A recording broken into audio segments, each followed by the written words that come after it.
एक गुरु समुंदर के किनारे अपना आश्रम बनाकर रहा करते थे। वे रोज शाम को आश्रम के बाहर खड़े होकर समुंदर के ऊपर उड़ने वाले बाजों को बड़े ध्यान से देखा करते थे। एक शाम को वो रोज की तरह समुंदर के किनारे खड़े होकर एक उड़ते हुए बाज को निहार रहे थे कि तभी उनके आश्रम के कुछ शिष्य उनके पास आकर खड़े हो गए और वो सभी भी उस उड़ते हुए बाज को निहारने लगे। थोड़ी देर तक उस बाज को देखने के बाद उनमें से एक शिष्य ने गुरु से पूछा, गुरुदेव, आप रोज शाम को इन उड़ते हुए बाजों को क्यों देखते हैं? शिष्य का ये प्रश्न सुनकर गुरु कुछ देर तक तो मौन रहे, फिर अचानक बोल पड़े, जिंदगी में अगर कुछ बनना हो तो एक बाज बनना, कभी तोता मत बनना, क्योंकि तोता बोलता तो बहुत है लेकिन कभी ऊंचा उड़ नहीं पाता। लेकिन एक बाज जो कि हर समय शांत रहता है पर आकाश को भी छू लेने की सामर्थ्य उसके अंदर होती है। गुरु ने आगे कहा, आज मैं तुम्हें बाज के जीवन से 8 ऐसी बातें बताऊंगा जो कि हर इंसान को बाज से सीखनी चाहिए। जीवन की बहुत बड़ी सीख छुपी है इन 8 बातों में। पहली सीख, एकाग्रता। जब भी बाज को शिकार करना होता है तो वो एक बार अपने शिकार को निश्चित कर लेता है, फिर वो किसी दूसरे शिकार पर ध्यान नहीं देता। शिकार का आकार उससे छोटा हो या फिर उससे कई गुना बड़ा, एक बार शिकार को चुन लेने के बाद वो उसकी हर हरकत, हर गतिविधि पर पैनी नजर रखता है। यदि मछली का शिकार करना होता है तो वो समुद्र की हर मछली को अपना शिकार नहीं बनाता, बल्कि उसमें तैर रही किसी एक मछली को ही अपना शिकार बनाता है। फिर वो उसकी हर एक गतिविधि पर नजर बनाए रखता है कि वो कब सतह पर आती है और कितनी देर तक वहां रहती है, ठीक कितनी देर बाद वो पानी से ऊपर छलांग लगाती है। वो हर एक चीज जो शिकार करने के उसके काम को आसान कर सके वो उसका बड़ी ही सावधानी से निरीक्षण करता रहता है। तो इससे हमें सीखना चाहिए कि 10 अलग अलग लक्ष्यों में अपनी ऊर्जा बर्बाद करने की बजाय हमें किसी एक लक्ष्य में पूरी एकाग्रता के साथ ध्यान देना चाहिए और जितना हो सके उस लक्ष्य के बारे में सीखें, जानें व पढ़ें और साथ ही इस चीज का भी अवलोकन करें कि उस लक्ष्य को पाने में क्या क्या चुनौतियां आने वाली हैं और हमें कैसे उन चुनौतियों को आसान बनाना है। ये सब बातें हमें जान लेनी चाहिए। दूसरी सीख, बाज हमेशा सबसे ऊपर और अकेला उड़ता है। बाज कभी भी किसी चिड़िया, कौवा या छोटे पक्षियों के साथ नहीं उड़ता। बाज या तो बाज के साथ उड़ता है या फिर अकेला उड़ता है। इससे हमें सीख मिलती है कि छोटी सोच वाले लोगों से दूर रहो, या तो बड़ी सोच वाले लोगों के साथ रहो या फिर अकेले रहो, क्योंकि जैसे लोगों के साथ हम रहते हैं अंततः हम भी वैसे ही बन जाते हैं। इसीलिए हमेशा अच्छे लोगों का साथ चुनो, नहीं तो फिर अकेले रहो, क्योंकि यही वो समय होता है जब हम खुद को अच्छे से जान पाते हैं। तीसरी सीख, अपनी सीमाओं से ऊपर उठो। जब जब मौसम खराब होता है, जब जब बारिश, आंधी या तूफान आता है, हर एक पक्षी अपने घोंसले की तरफ भागता है, खुद को छुपाने की जगह ढूंढता है।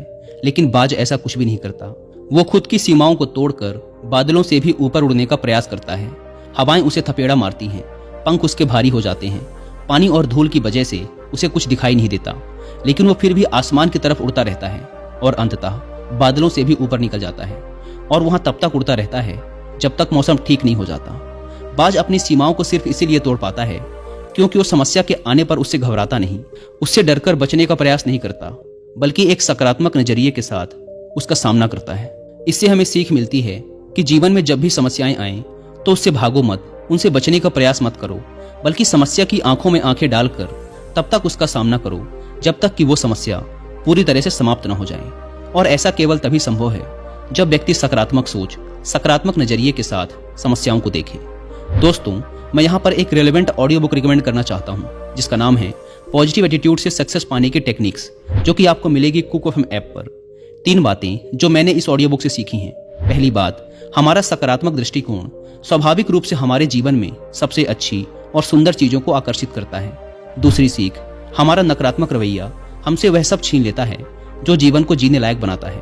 और तीसरी सीख, हमारी सफलता, स्वास्थ्य, खुशी और धन इस बात पर निर्भर करता है कि हम अपने मन को कैसा बना के रखते हैं। दोस्तों, ये वाली ऑडियो बुक मेरी सबसे फेवरेट ऑडियो बुक्स में से एक है और मैं आपको स्ट्रांगली सजेस्ट करूंगा कि आप लोग एक बार इस ऑडियो बुक को जरूर सुनें, क्योंकि इसमें सीखने लायक बहुत सी इंपॉर्टेंट बातें हैं।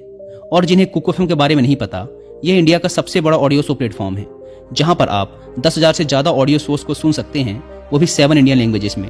इस प्लेटफॉर्म का मंथली सब्सक्रिप्शन पड़ता है 99 रुपीज का, लेकिन अगर आप यूज करते हैं कूपन कोड WI50 तो आपको इसके फर्स्ट मंथ के सब्सक्रिप्शन पर मिलेगा 50% का डिस्काउंट, यानी आपको पड़ेगा 99 की बजाय सिर्फ 49 रुपीज का। ऐप को डाउनलोड करने की link description and first comment पर मिल जाएगी।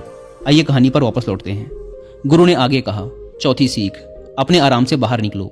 बाज कभी भी अपने घोंसले में घास के कोमल तिनके नहीं रखता और जो तिनके कोमल होते जाते हैं उन्हें निकालकर फेंकता रहता है। वो ऐसा इसीलिए करता है ताकि उसके अंदर अपने घोंसले से बाहर निकलकर शिकार करने का जुनून चढ़ा रहे और उसके बच्चे आलसी न बने। वो लगातार घोंसले से निकलने के बारे में सोचते रहे, उड़ने का प्रयास करते रहे और जल्द से जल्द अपनी सुरक्षा खुद करना सीखे। इसीलिए वो कोमल घास का एक भी तिनका अपने घोंसले में नहीं रहने देता। लेकिन दूसरी तरफ हम इंसान हैं जो बड़े बड़े लक्ष्य तो हासिल करना चाहते हैं, लेकिन साथ ही अपना आराम भी नहीं छोड़ना चाहते। हम हर दिन पूरी जिद्दोजहद करते हैं अपने घर को, अपने कमरे को, अपने जीवन को और भी आरामदायक चीजों से भरने के लिए। हम हर वो काम करते हैं जिससे हमारा जीवन और भी आरामदायक हो सके। हम आराम को बहुत अहमियत देते हैं। तो बाज के जीवन की इस घटना से हमें सीख मिलती है कि अपने आराम को छोड़ो, क्योंकि जहां आराम है वहां विकास नहीं है। अपने आप को हर दिन थोड़ा मुश्किल समय से गुजरने दो, क्योंकि यही चीज हमें मजबूत और जीवन में आगे बढ़ाती है। 5वीं सीख, निडरता। बाज कभी भी अपने शिकार का आकार या उसकी ताकत देखकर घबराता नहीं है और ना ही कभी उसके सामने हार मानता। वह अपनी आखिरी सांस तक उसे टक्कर देता है और उसे अपना शिकार बनाने की कोशिश करता है। इससे सीख मिलती है कि चाहे समस्या कितनी ही बड़ी, कितनी ही विशाल क्यों ना हो, उसके सामने हार मत मानो, उसका सामना करो। दुनिया के सबसे सफल लोग सबसे निडर व्यक्ति भी होते हैं। वो कभी समस्याओं से डरते नहीं, बल्कि डटकर उनका सामना करते हैं। 6ठी सीख, बाज कभी भी मरे हुए शिकार को नहीं खाता, वह हमेशा जिंदा शिकार करता है। इससे हमें सीख मिलती है कि हमें कभी भी अपने बीते हुए कल में नहीं जीना चाहिए। अपनी पुरानी सफलताओं या असफलताओं को अपने मन में लेकर नहीं घूमना चाहिए। हमारा जो अतीत है वो मर चुका है, अब वो कभी लौट कर नहीं आने वाला। इसीलिए अपने उन मरे हुए, सड़े हुए अतीत के विचारों पर ध्यान मत दो और अपनी आने वाली ताजी जिंदगी पर ध्यान लगाओ। अपने अतीत की पुरानी यादों को जो तुम्हें तंग करती हैं, उन्हें वहीं रहने दो जहां की वो हैं। अतीत की जगह अतीत में है, उसे वर्तमान में मत लाओ, क्योंकि अगर एक बार तुम्हारा अतीत तुम्हारे वर्तमान में आ गया तो फिर तुम्हारा अतीत तुम्हें वर्तमान में कभी नहीं रहने देगा। तुम्हारे अतीत में तुम्हारे साथ चाहे कितना ही बुरा क्यों ना हुआ हो, वो अब मर चुका है। तो उस बाज की तरह बनो जो मरी हुई चीजों को कभी नहीं खाता। 7वीं सीख, अकेले आगे बढ़ने का साहस। बाज हमेशा अकेला शिकार करता है। शायद उसे भी पता है कि भीड़ हौसला तो देती है मगर हमारा साहस छीन लेती है। जो अकेले अपने लक्ष्य के लिए निकल पड़ता है, उससे बढ़कर शायद ही किसी और का हौसला होता है। बाज ना तो कभी किसी दूसरे बाज से सहायता लेता है और ना ही कभी किसी की सहायता करता है, अपने बच्चे की भी नहीं। जंगल के राजा शेर को भी झुंड बनाकर शिकार करते हुए देखा जा सकता है, लेकिन बाज को नहीं। यही कारण है कि उसमें इतना साहस होता है कि वो जल, थल और नभ सभी जगहों पर शिकार करके अपना परचम लहरा सकता है। तो इससे ये सीख मिलती है कि कभी भी अपने लक्ष्य की प्राप्ति के लिए अकेले चलने से डरो मत। अगर बुद्ध अकेले आगे बढ़ने से डर गए होते तो आज दुनिया को ध्यान और शांति का पाठ कौन सिखाता। 8वीं और सबसे महत्वपूर्ण सीख, दर्द से भागो मत। बाज की उम्र लगभग 70 साल होती है, लेकिन 40 साल में ही उसका शरीर बूढ़ा हो जाता है। नखून उसके पैरों में धंसने लगते हैं, पंख उसके शरीर में चिपक जाते हैं, चोंच उसकी मुड़ जाती है, शरीर उसका भारी हो जाता है।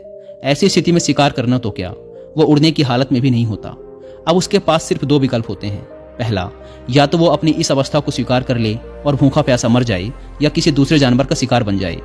और दूसरा विकल्प ये होता है कि वो 6 महीने की एक बहुत ही दर्दनाक प्रक्रिया से गुजरे और खुद को फिर से पहले जैसा मजबूत बना ले।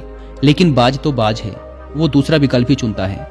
इसके लिए वह खुद को एक बहुत ही ऊंचे और सुनसान पहाड़ में ले जाता है, जहां वह पहले अपनी चोंच से अपने सारे पंख खींच खींच कर उखाड़ देता है, फिर चट्टान पर पैर मार मार कर अपने पंजे तोड़ देता है। उसके बाद उसी चट्टान पर अपनी चोंच को पटक पटक कर तोड़ देता है और इस लहूलुहान अवस्था में खुद को दूसरे जानवरों से छिपाता फिरता है।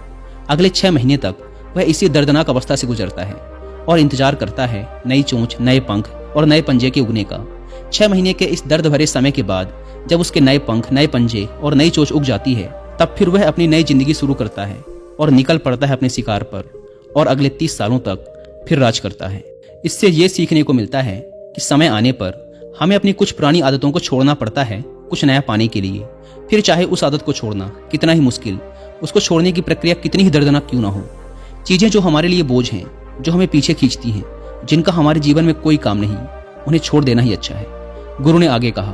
तो ये थी बाज से सीखने वाली वो 8 बातें जो जिंदगी भर तुम्हारे काम आएंगी। शिष्यों ने कहा, गुरुदेव, हमने तो कभी सोचा ही नहीं था कि बाज जैसे पक्षी से भी इतना कुछ सीखा जा सकता है।